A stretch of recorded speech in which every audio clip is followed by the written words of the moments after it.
Hey everybody, this is a real quick video in case you have a Wyze 6E Wi-Fi mesh router and you need to do a hard reset to the factory default settings on it. Now you're going to want to do this for one of two reasons. The first one is troubleshooting. If this router is not connecting to the internet or your devices are not able to connect to it, it's not syncing with the app or it's not responding to the app or anything like that, a factory reset can fix a lot of these issues.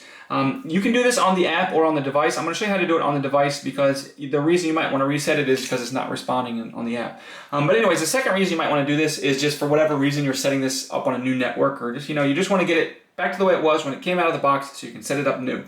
It's really easy to do.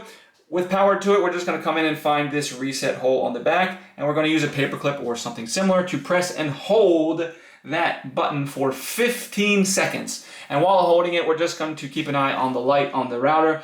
And so just keep holding it and it will flash orange while the reset is in process. And then once the reset is complete, it will flash white, which means now it's like basically in its setup mode as a new router. We can go ahead and set it up like new.